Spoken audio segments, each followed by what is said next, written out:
Je vous en prie, entrez. Voilà. Je vais vous raconter l'histoire de la chambre 101. Nous sommes deux artistes dans la pièce. Mayula Tori est une artiste japonaise qui vit à Marseille depuis très longtemps. Et moi-même, voilà, qui suis marseillaise aussi d'adoption. Et en fait, il y a 2 ans, on s'est retrouvés sans atelier l'une et l'autre. Nous avons une amie commune qui nous a proposé de louer une chambre d'hôtel. Enfin, elle a trouvé une solution pour qu'on ait quand même la possibilité de participer aux ouvertures d'ateliers. Et ça a commencé l'an dernier, voilà, donc c'est la 2e année dans la même chambre avec le même hôtel. Et ça va devenir probablement une habitude dans les années qui viennent. Pour Sarah Lallemand, qui est donc notre mécène, on va dire, pour elle c'est quasiment un acte militant, oui. C'est-à-dire le fait que beaucoup d'artistes ne trouvent pas d'atelier, les prix sont volants, enfin, toutes les problématiques de logement à Marseille, ça rejoint un peu tout ça. Donc pour elle c'est quasiment un manifeste, voilà.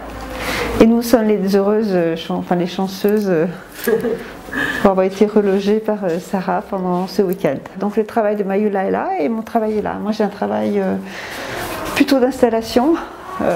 Souvent ça s'éparpille, ça a besoin d'espace. Et donc c'est vrai que c'est un peu difficile pour moi de me concentrer sur un tout petit espace comme ça. Je n'avais pas le droit d'accrocher des scotch, des colles ou d'épingler.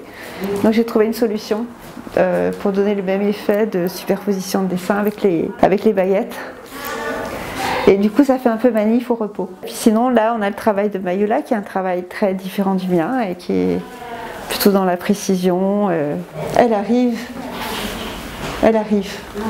Moi, donc je fais du dessin et de la peinture. Et par exemple celui-là, c'est un ticket de caisse interminable. C'est un ticket de caisse que je dessine, j'écris. Ouais. Et c'est un festin imaginaire. Donc j'aime bien travailler comme un moine. Je suis japonaise, donc j'écris. C'est fait tout à la main, ouais. Et ça va être beaucoup plus long. Et j'achète tout ce que je veux. Tu peux mettre les prix que tu veux. Oui, c'est ça. Mais non, mais je regarde quand même les prix. Ah ouais. Ouais. Et j'aime bien ce contraste de patience avec la fête et des absurdités. L'idée de départ, en fait, ça se voit pas beaucoup, mais l'idée de départ, c'est ça. La petite écriture. J'utilise le papier arche. Et quand on utilise cette feuille, on fait attention de ne pas dessiner sur le mauvais côté, parce que sinon les lettres elles sont renversées.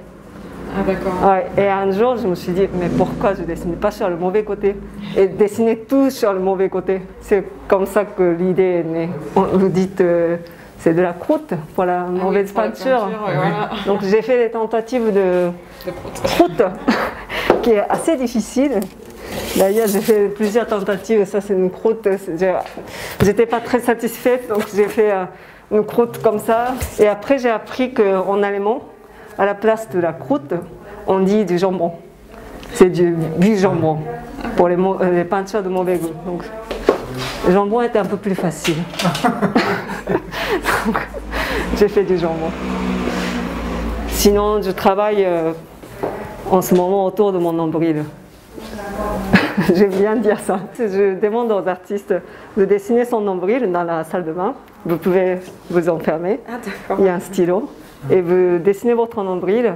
Et à partir de ce dessin, je fabrique 2 tampons.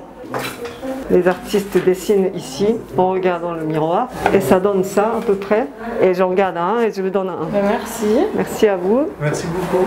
Merci. Si vous voulez laisser votre coordonnée, Sarah, l'amie qui nous propose d'exposer ici, ouvre un local bientôt. D'accord. Dans Marseille, Butte des Carmes. Donc vous allez recevoir des informations si vous souhaitez.